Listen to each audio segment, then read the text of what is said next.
அவளுக்கு கிடைக்கக்கூடாதுன்னு ஒரு வன்மத்தில் ஒரு மிருகம் அங்கே ஆடிட்டு இருக்குல்ல, அது வந்து வீக்கெண்ட்லேயே அதை தானே அப்படியே சொல்லிச்சு, டிக்கெட் டு ஃபினாலே கிடைக்கூடாது. ஏன்டா நீ ஒருத்தைய உண்மையாக லவ் பண்ணியிருக்க அப்படின்னு சொன்னால், நீ நிஜமாகவே அவளை வெளில போய் கல்யாணம் பண்ணிக்க போகிறேன்னு சொன்னால், அவகிட்ட என்ன கேட்ட?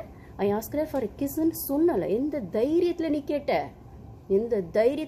இன்னைக்கு வந்து பேட்டச்சுக்கும் அப்படி புலம்புற, லைஃப் இருக்கு, வெளில கரியர் இருக்கு அப்படின்னு சொல்லி கேட்டது நீ தானடா வேண? அவள் கையில் எழுதி காமிச்சது நீ தானடா வேண?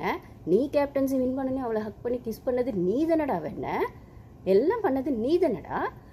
அப்புறம் வந்துட்டு இப்போ வந்து புலம்புற, நீ ஒன்றுமே பண்ணாத மாதிரி நல்லவன் மாதிரி. அப்படி இருக்கிற பட்சத்தில் இப்போ வந்து அவள் தெளிவாயிட்டா, அவள் கேம் ஃபோக்கஸ் பண்ணணும்னு ஆடுறா, இல்லைனா அவள் கேமராக திருப்பி பழைய மாதிரி மாறிட்டா, நீ மேனிப்புலேட் பண்ணுற அந்த இடத்துலேருந்து அவள் வந்து விலகி போயிட்டா, இல்லை புத்திசாலியாக அவள் அந்த விஷயங்களை, நீ பண்ண விஷயங்களை புரிஞ்சுக்கிட்டானா, அவங்க அப்பா கடவுளாக இருந்து அவளுக்கு துணையாக இருந்து அவள் புத்தியில் நல்ல புத்தியை கொடுத்துருக்காரு அப்படின்னு சொல்லும் போது அந்த புத்தி உன் குறுக்கு புத்திக்கு உறுத்துது, ரைட்டா? அதனால் எப்படியாவது அவளை மல்லு கட்டி, இத்தனை பேர் கேமில் இருந்தாலும் நீ அவளே போய் அட்டாக் பண்ணுற. நீ ஆம்பளை தானே, பாக்ஸர் தானே, உனக்கு தைரியம் இருக்குது தானே, நீ நல்லவன் நியாயன்றலாம் நான் பேசலை. ஆனால் நீ எப்பயுமே சொல்லிட்டு இருக்க வந்துட்டு உனக்கு வந்து ஜிம் பவர் இருக்குது, எக்ஸசைஸ் பாடி இருக்குது, எல்லாம் போய் ஒரு பொண்ணுகிட்ட வீரத்தை காட்டுவேன். அந்த கேப்டன்சி டாஸ்க்லேயே நீ அவ்வளோதான் அட்டாக் பண்ணேன். என்ன அப்போ சிரிச்சுக்கிட்டே அட்டாக் பண்ணேன். அப்போ அந்த பொண்ணு அதை எமோஷனல்குள்ளே உங்ககிட்ட லாக்க இருந்ததுனால பெருசுப்படுத்தலை. இப்போ அவள் கேமர் பார்வா திரும்பி வந்திருக்கா. இப்போ நீ சீரியஸாக அட்டாக் பண்ணுற. அப்போ இப்பயுமே உனக்கு விட்டு கொடுத்துட்டு போகிறதுக்கு அவேர்னஸுக்கு முதல்ல இருந்து கஷ்டப்பட்டாளா? கண்ணில் அடி வாங்கி, ஊரெல்லாம் அசிங்கப்பட்டு, அவமானப்பட்டு, ஊர் வாயிலெல்லாம் வந்து அவ்வளோ பேச்சு வாங்கி, வெளியில் இன்னும் அந்த பொண்ணு வந்து என்ன நடக்குதுன்னு அந்த பொண்ணுக்கு தெரியாது. வந்து பார்த்தா சோஷியல் மீடியா ஃபுல்லாக சாண்ட்ரா சொன்ன மாதிரி தான்.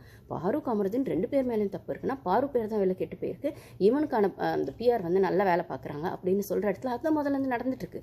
ஒன்று பாரு பிஆர், ஒன்று திவ்யா பிஆர், அதுக்கப்புறம் சாரி பாருன்ற ஒன்று கமருதீன் பிஆர், ஒன்று அந்த திவ்யா பிஆர், 2மே பாருக்கு அகேன்ஸ்டாக இருக்குது. கமருதீன் ஃப்ரெண்டு இருக்கிற அவன் வினோத் பிஆரும் பாருக்கு எதிராக தான் இருக்குது அப்படின்னு சொல்லும்போது, இந்த 3 பிஆரும் அடிக்கிற அடியில் அந்த பொண்ணு எப்படா ஓட்டிங்கில் முதல்ல வரும்? ஓட்டிங் வரலன்னா கூட பரவாயில்ல, அந்த பொண்ணு பேர் அவ்வளோ ரிப்பேர் ஆகிருக்கு. ஃபுல்லாக நெகட்டிவ் பேர் வச்சுட்டு பண்ணுறானுங்க.